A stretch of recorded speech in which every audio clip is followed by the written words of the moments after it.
मैं उस दिन तुम्हें मारने पार्टी में मारने गया था, लेकिन नहीं मार पाया क्योंकि तुम्हारा पति रवि और वो अंकुश, उन दोनों की लड़ाई के चक्कर में मैं फंस गया और गिर गया और मुझे चोट लग गई। उस दिन अगर तुम्हारा पति बीच में नहीं आता ना, मैं तुम्हें मार देता। तुम्हारे पति की वजह से तुम उस दिन बच गई।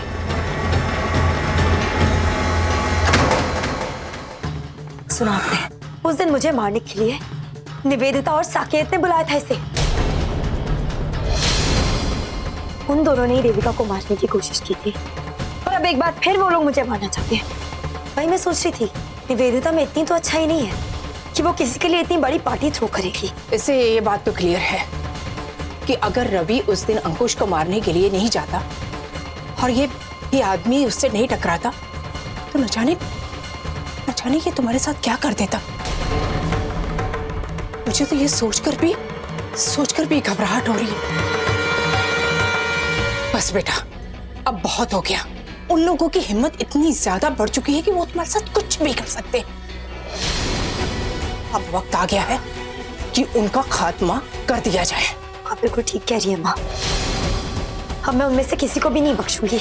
नफरत तो मैं पहले से ही बहुत करती हूँ उन लोगों से, लेकिन अब जल्द से जल्द बदला लूंगी। एक एक से बदला लूंगी, किसी को भी नहीं छोड़ूंगी।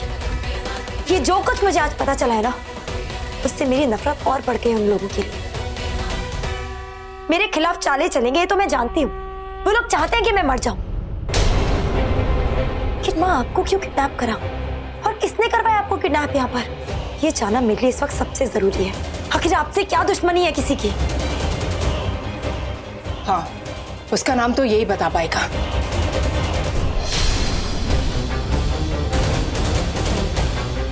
भाई ये तो बेहोश हो गया है।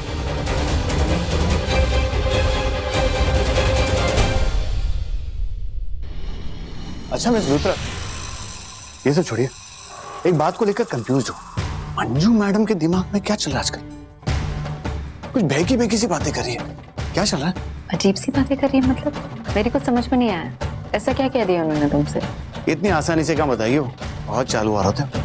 इतनी आसानी से नहीं बताइयो, लेकिन कुछ तो बात है। वो क्या है कि मैंने फोन किया था उन्हें श्वेता को लेकर। माँ ना श्वेता को लेकर बहुत परेशान, सारा दिन बस रोती रहती है।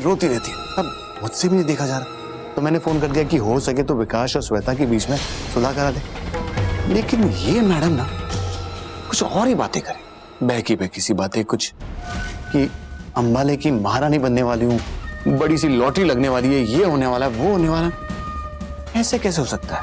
कुछ तो खिचड़ी पका रही है। मैं तो ऐसे बातें नहीं करी। तुम्हें पता है कि कुछ? पता नहीं है मम्मी जी अपनी जुबान पर कंट्रोल रखना कब सीखेंगे। अकल नाम की चीज ही नहीं है उनके पास। अगर साकेत को पता चल गया कि जानकी देवी का किडनैप हुआ है, वो इस बात का फायदा जरूर उठाएगा। जानकी देवी की प्रॉपर्टी को फिर 2 नहीं 3 हिस्सों में करना पड़ेगा। I don't want that. Saket से ये किडनैपिंग की बात छुपानी ही होगी। तुमने भी कुछ नोटिस किया ना? कुछ अजीब? या फिर तुम्हें कुछ पता है? क्या पता है बताओ? Now that you speak of it, तुमने जो फोन पर महसूस किया ना, मैंने घर पर देखा है। या इट्स एक्टिंग रियली वियर्ड। एक पल कुछ कहती है और दूसरे ही पल बिल्कुल उसका उल्टा कहती है।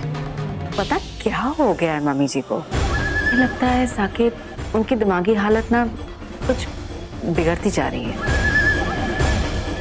आई थिंक अगर ऐसे ही चलता रहा तो एक दिन साक्षी के साथ उन्हें भी उसी कमरे में बंद करके रखना पड़ेगा।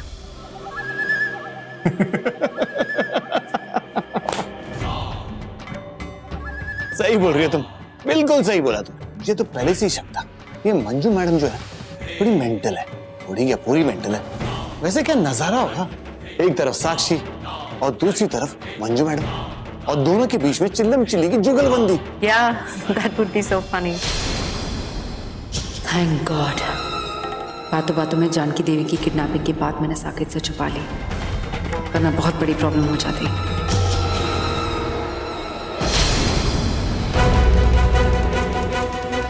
देख, अब मेरी बात ध्यान से सुन। ज्यादा वक्त नहीं हमारे पास बर्बाद करने के लिए, इसलिए सीधा सीधा बता जो मैं पूछ रही हूँ, वरना अगली बार बेहोश हुआ ना तो तुझे जिंदगी भर बेहोश रहना पड़ेगा। कभी होश में आ ही नहीं पाएगा वापस। तुझे बेहोशी की हालत में ही मार दूंगी मैं। अब जो मैं पूछ रही हूँ ना, इधर देख।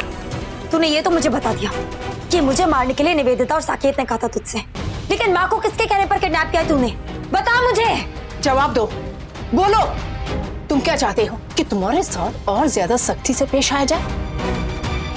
जल्दी बता जो मैं पूछ रही हूँ। माँ को किसके कहने पर किडनैप किया तूने? माँ, ये ऐसे नहीं मानेगा, ये बहुत ढीठ है, लेकिन ये नहीं जानता कि मैं कितनी जिद्दी हूँ। और वैसे भी इसने जो कुछ आपके साथ किया है ना, इससे बहुत बहुत नफरत करती हूँ मैं। आज इसको मारना ही क्यों ना पड़े, लेकिन मैं ये बात जानकर ही रहूंगी। अपनी जान की परवाह नहीं है ना? चल, तेरी ये ख्वाहिश भी मैं पूरी कर देती हूँ। देखो, जल्दी से जवाब दे दो, वरना तुम जानते नहीं मेरी बेटी तुम्हारे साथ क्या हाल कर सकती है। अगर तुम्हें अपनी जिंदगी प्यारी है ना तो बोल दो, जवाब दो कि किसने ये सब कुछ किया। ये देख, बोल वरना जला दूंगी। तू ऐसे नहीं मानेगा ना? बोल, जला दो।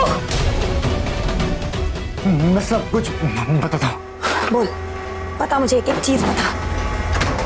बता किसने कहा था तुझसे माँ को किडनैप करने के लिए? मंजू ग्रेवाल।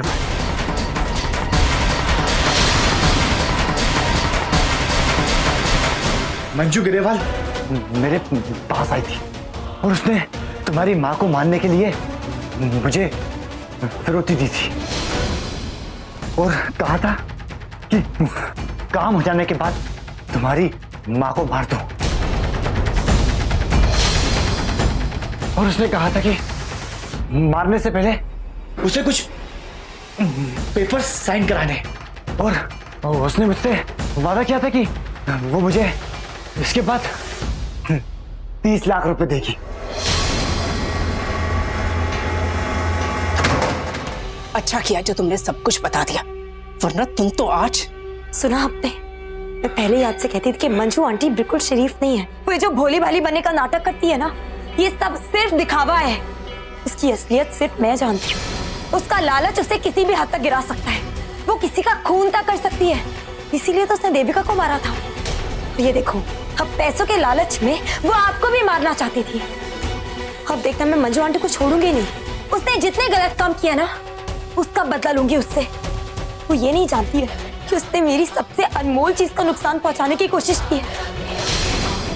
और आपको किडनैपिंग तो दूर, सुना आपने, वो आपको जान से मारना चाहती थी। अब उसका बदला उसके तरीके से ही मैं लूंगी। उसका वार उसी पर पलट दूंगी। अब आप देखना, उसके बिछाए जाल में वो खुद ही फंस जाएगी। मैंने सोच लिया है कि अब मैं उसके साथ क्या करूंगी। मंजू ग्रेवाल, अब तुम्हारी कहानी खत्म।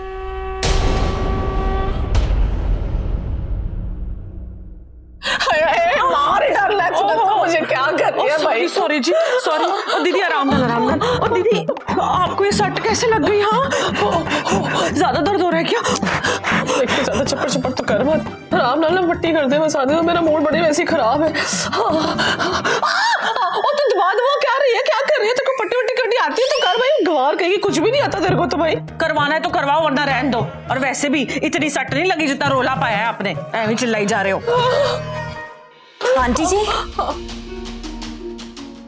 क्या हुआ? बाहर इतनी चिल्लाने की आवाज आ रही थी आपकी, तो मुझे लगा आकर देख लेती हूँ। पुत्र, चोट लगे और तेरे को पट्टी वट्टी करनी आती है तो कर दे पुत्र। मैं तो बड़ी तकलीफ हो रही है, इसको तो कुछ भी नहीं आता, बड़ी बेकार सी है। तो ठीक है, करा लो। दूर फिटे मुंह ਤੁਹਾਡਾ। आंटी जी, मैं कर देती हूँ पट्टी। पुत्र, उतना हाथ रख रही है, तू कैसे आराम से कर दे भाई। आती है तो। वैसे आपको इतना लग कैसे गई?